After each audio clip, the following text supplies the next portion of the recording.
What's up, friend? Today I got 7 tips to help you grow your music following in 2019, and that is coming up next.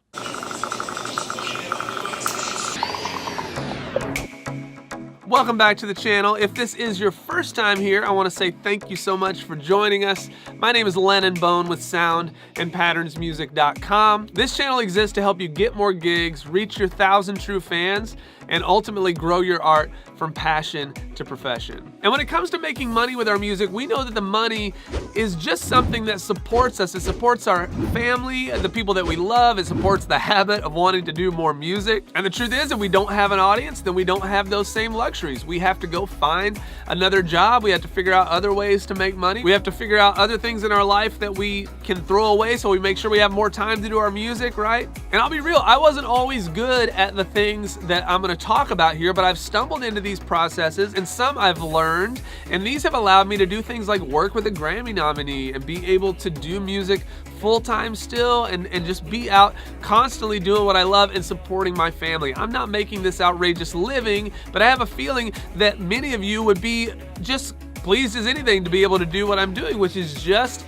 enjoying the fact that I get to do the thing that I love. So we're gonna talk about this right now. Step number 1 is to be intentional. Make sure that you actually have a plan in place. Abraham Lincoln said, "Give me 6 hours to chop down a tree. I'm gonna spend the first 4 sharpening the axe." Guy, you wanna talk about a ballsy statement? I love that. He's just like, you know what? I'm gonna prep, and then I'm gonna spend a third of the time actually doing the real work because the prep is so good. But number 2 is release music as often as you can, and honestly, in as many ways as you can. When you release a new single, it's probably not a bad idea to release, the process, be documenting that process. You should be releasing just your feelings on subject matter, your feelings on how things work. You could be releasing the actual track, a live version of the track, a music video, a lyric video. You got tons of options to build content around the thing that you're making. So make sure that you're really utilizing an opportunity to build a funnel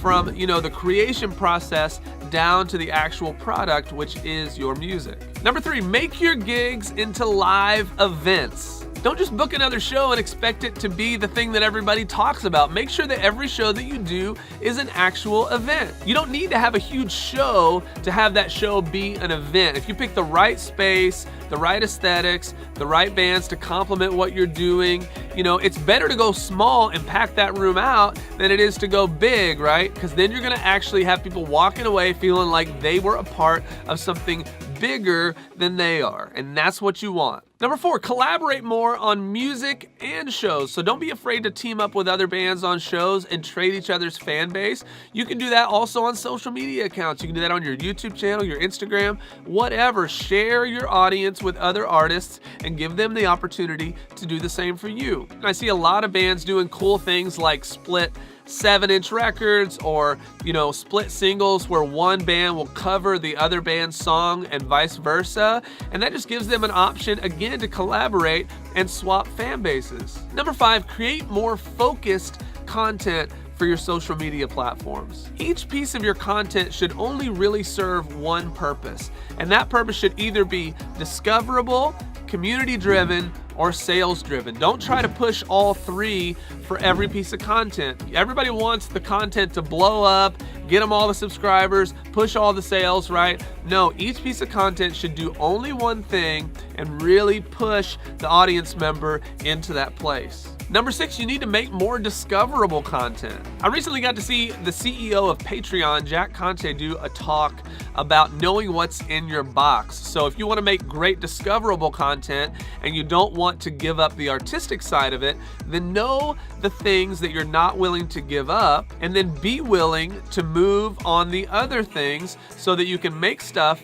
that's still searchable and discoverable. This may be a rant about your favorite artist. This might be a cover video, a tutorial. You can actually check out this video to get more information on that topic. And then lastly, number 7, tell your story. Don't just post a pic or a video and say, living it up in the studio today, right? How many musicians are living it up in their studio today? I don't know, but I guarantee if you went on Instagram, you could find 100 pictures of artists and bands saying that very same thing right now. Tell your story. Talk about why you're there. Talk about what this means to your fans, to your audience. Make them a part of your story. Tell them what this will mean for them. Let them know how this process is changing you and how you hope the result will change them as well. So I know a lot of you have questions about how to make more discoverable content, and so I've made a video about that, and that is available right here. So click on that video and I will see you there.